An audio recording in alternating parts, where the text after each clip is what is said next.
A long time ago, in the town of Bethlehem, there lived a family. There was a man named Elimelech, his wife Naomi, and their 2 sons. But these were hard times. A terrible famine had spread across the land. No rain came, the crops dried up, and everyone was very hungry. So Elimelech made a difficult choice.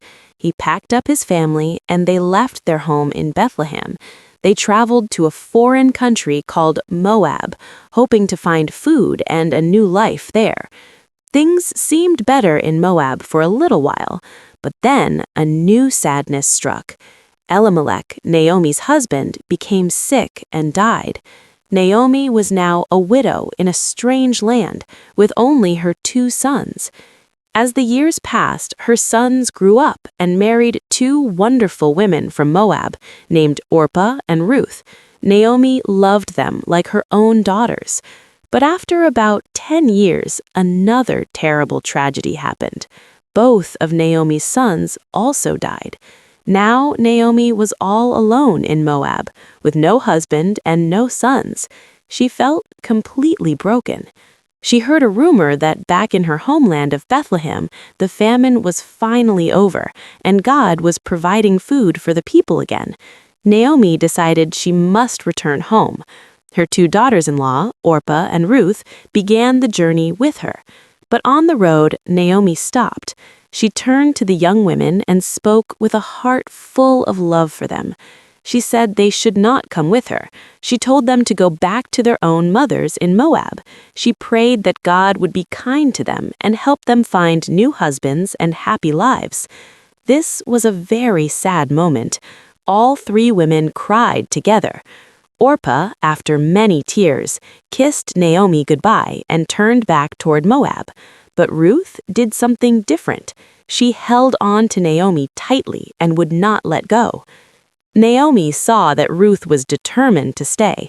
She told Ruth again to follow her sister-in-law and go back to her own people and her own gods, but Ruth would not be moved.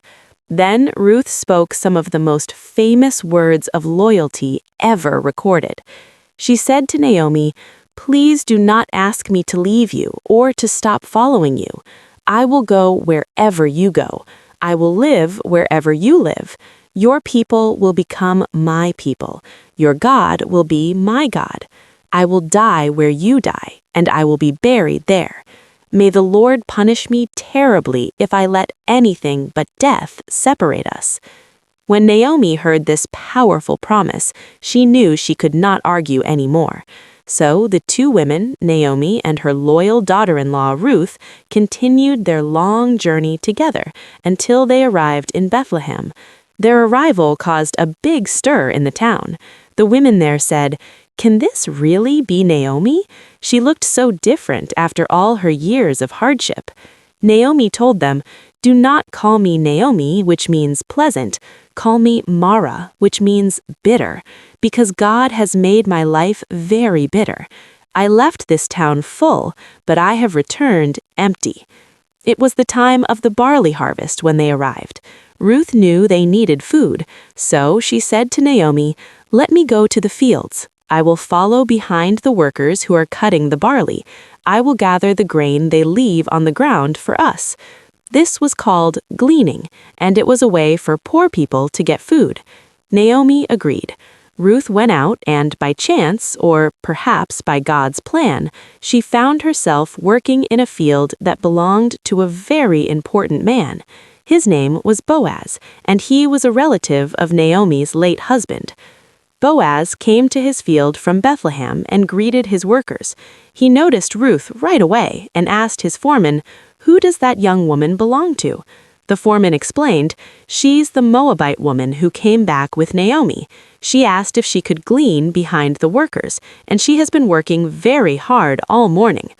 Boaz was impressed. He went over to speak to Ruth. "Listen carefully," he said to her.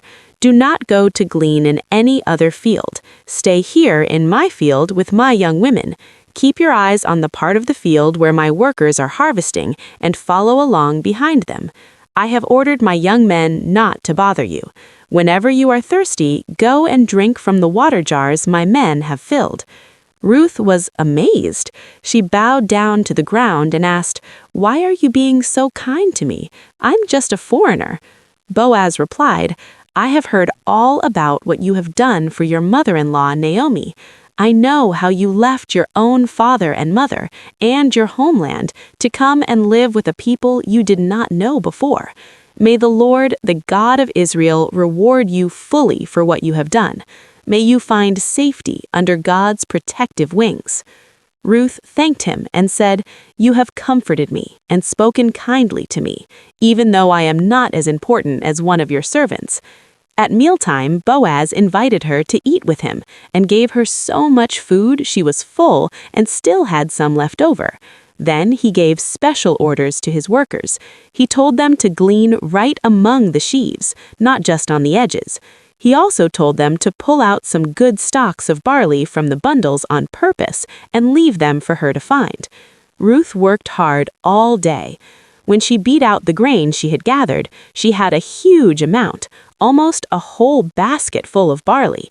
She carried it back to town and showed it to Naomi, and she also gave Naomi the leftover food from lunch. Naomi was thrilled. She asked, "Where did you work today? May God bless the man who noticed you." When Ruth told her the man's name was Boaz, Naomi got very excited. She said, "The Lord has not stopped being kind to us. That man is a close relative of ours. He is one of our family protectors." Ruth stayed and gleaned in the fields of Boaz for the rest of the barley and wheat harvests, all the while living safely with her mother-in-law, Naomi. Naomi had a plan to find a safe and lasting home for Ruth. She knew Boaz was a good man and their relative. She told Ruth to get ready, put on her best clothes, and go down to the threshing floor where Boaz was working. She told her to wait until he had finished eating and sleeping, then to quietly go and lie down at his feet, and he would tell her what to do. Ruth promised to do exactly her mother-in-law instructed. That night she did just as her mother-in-law had instructed. Boaz woke up in the middle of the night, surprised to find a woman lying at his feet. He asked, "Who are you?" She replied, "I am Ruth, your servant. Please spread the corner of your garment over me, because you are a family protector." This was a respectful way of asking for his help and protection. Boaz was very moved. He said, "May the Lord bless you. This latest act of kindness is even greater than your first. You have not run after younger men, whether rich or poor. Do not be afraid. I will do for you everything you ask. Everyone in town knows you are a woman of noble character. It is true I am a relative who can help, but there is a man who is an even closer relative than I am. In the morning, I will ask him if he wants to do his duty as a family protector. If he agrees, good. But if he does not want to do it, then I promise, as surely as the Lord lives, I will help you myself."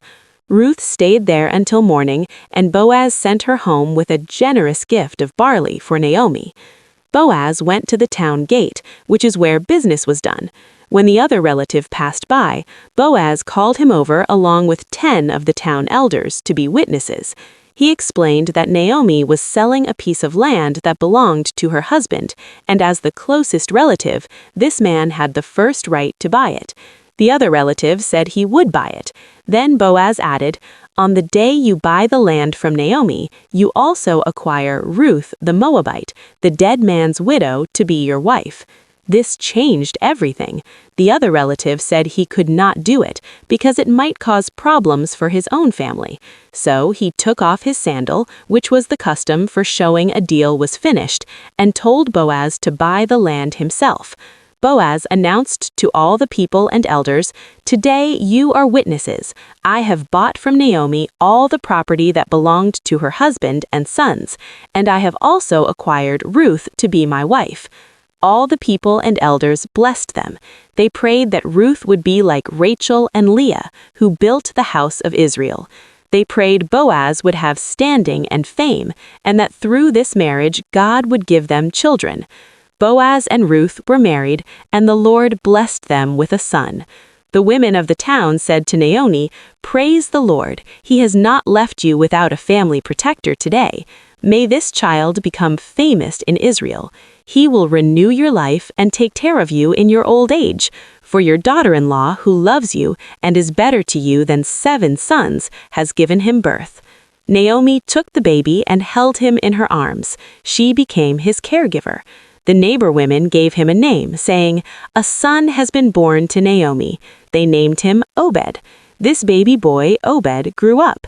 He became the father of a son named Jesse, and Jesse grew up to become the father of a son named David.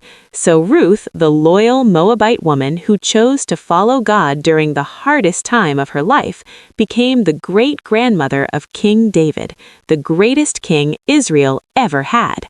Her story of loyalty turned a time of deep sadness into a new beginning that would be remembered forever.